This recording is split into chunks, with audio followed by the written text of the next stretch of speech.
So both in terms of democracy, rule of law, in terms of livelihood conditions. People see that this government needs to change.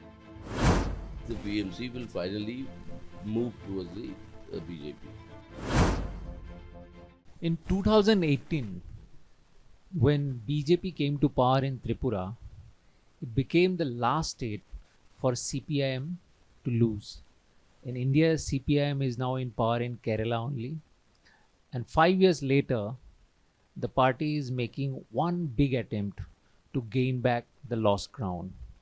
To talk about it, the CPIM's electoral strategy in Tripura, I have with me Sitaram Yechury. Welcome, Mr. Yechury, to India Today NE.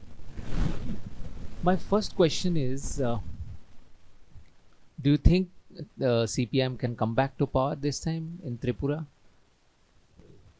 Well, that's why we are fighting the elections. We are fighting the elections to win. And I think we have a much better chance this time.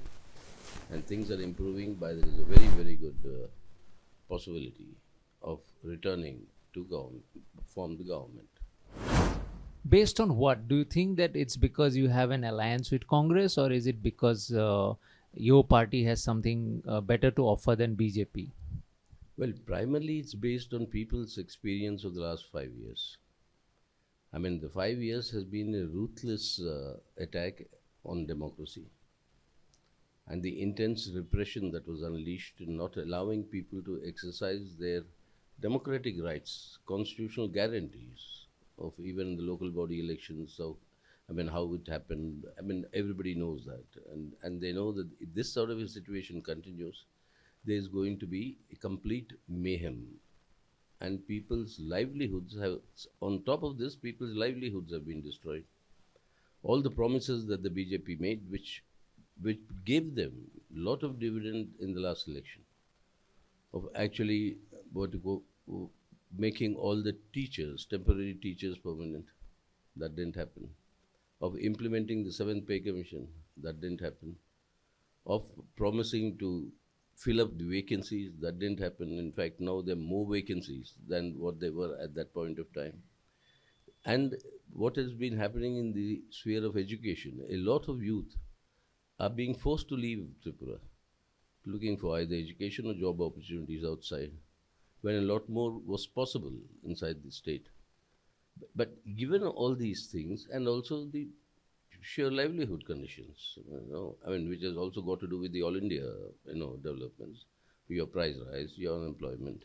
And when unemployment has been growing so phenomenally, Rega, for instance, under Rega, Tripura was number 1 in the country, offering nearly 92 mandates a year, which was the highest in it. It has been reduced now to 8. And Tripura was number 1 in terms of giving pattas, the land rights, to the tribals under the Forest Rights Act. That has now been reduced to a very abysmal position. So people are also seeing that how what they were achieving was actually deteriorating. In fact, we have traditionally a government in Kerala, it's keep coming and going, an alternative, but this time we beat that anti-incumbency alternative in Kerala also. But it was the state with the highest literacy levels in the country. But Tripura had crossed that and gone over.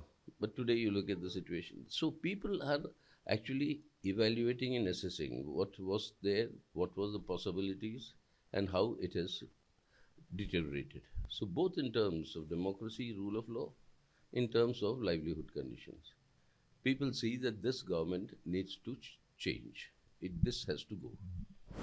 But still, people chose the BJP 5 years back, and now the BJP they have demonstrated a lot of development. They are showcasing new fancy airport. The roads are better now, and they are also saying that this alliance, CPIM and Congress alliance, is an unholy alliance, which is the primary aim of this alliance is to gain back power. And also, you fought Congress for so many years. It was the main rival in the state. So, do you think this will be a natural choice for people who had actually voted for BJP in the hope that they will oust the CPIM? Why would they again back Congress or the left parties? All these are projects that were begun or developed by the earlier government, whether it's the airport.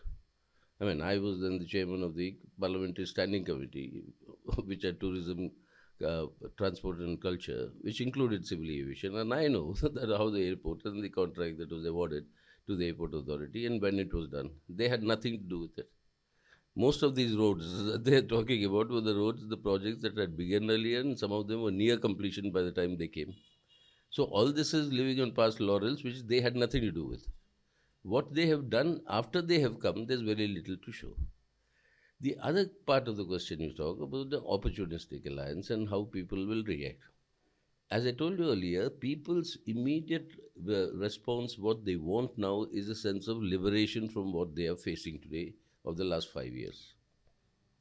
And it is the people which force all the well-meaning or secular forces to come together to ensure that this government is removed from office.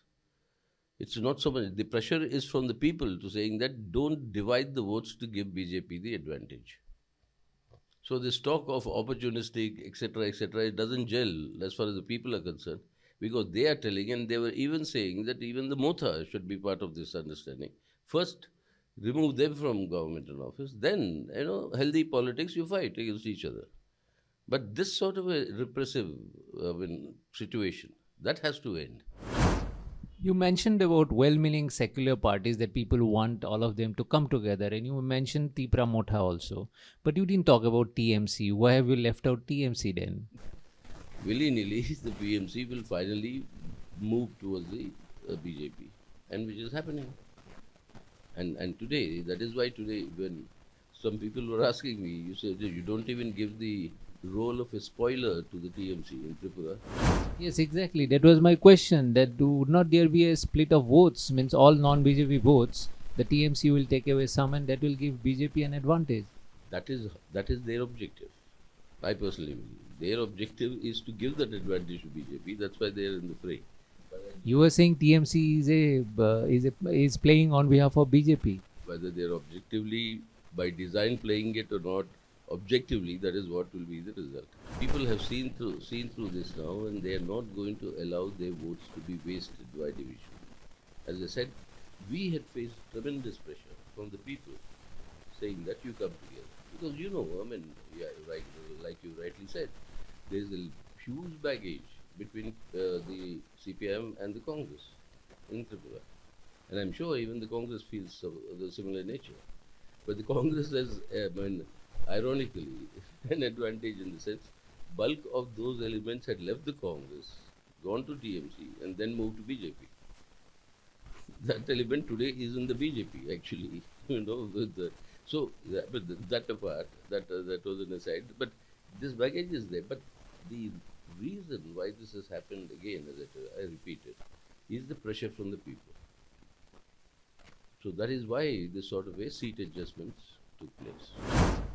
You said that TMC didn't say anything in a parliament. Like I believe you are referring to the Adani crisis or controversy. But I have seen Mahua Moitra protesting in parliament, Derek O'Brien protesting in parliament. They are part of the protest that all other opposition parties are staging outside and inside parliament. So why do you say that TMC is nowhere? Mahua is technically with the TMC. She takes very good positions. But I'm not very sure that the party as a whole endorses it. When a question of uniting with the secular opposition. This doesn't begin with this parliament session. You saw it happening at the vice presidential election. What happened between the president and the vice presidential election time? But all the scams that the ED was supposed to be inquiring into, the CPI was inquiring into, what happened to them? Which scam you were referring to, sir? Teachers recruitment scam and also the coal scam and various scams came out in public domain. Leadership is compromised. I'm not saying it's compromised. I'm saying that we are not sure where they stand. Compromise would mean I have to have substantial evidence. Neither am I interested in gathering that. But the question is where do they stand on these crucial issues? That I think people are seeing through also. You are not too sure that whether Mahua Moitra's stand is TMC stand. The TMC says it's their stand. I said, I repeat, that will be good for the country. But they have to say it. What's Mr. Rahul Gandhi, Congress president? Mr. Rahul Gandhi, Congress MP, the former president. He asked several questions to Prime Minister Modi, to which we heard two very interesting responses to long speeches, very emotional, and also showcasing the achievements of the government. How do you respond to Mr. Modi's response to Rahul Gandhi's questions? It was an exercise of complete evasion of answering any one of those questions. It was an exercise in actually showcasing. I mean, if the Adani group took refuge behind nationalism as their defense, here the refuge they were taken is that people support. And which again is patently wrong. I mean, 140 crores of people supporting the BJP is not the issue. I mean, they are in government with a vote percentage of 37. So, to claim that sort of a support, that is not the issue. And what is this question of free food grains for 80 crores of people got to do with as an answer to the questions on Adani? And this free food grains of the 80 crore is also not charity of the Prime Minister or the government, it's people's money. And this was a program that was meant because it was necessary, though the government and the Prime Minister do not recognize the depth of hunger in our country. The fact that this is an admission of the depth of hunger, that 80 crore people require free food grains for survival. That is a telling comment on the country's state of affairs. If 2/3 of the country requires free supplies to survive, what is the message you are saying that this is our reality? No, that apart from that question, but none of the substantive issues were addressed. You see, for instance, what was our first concern?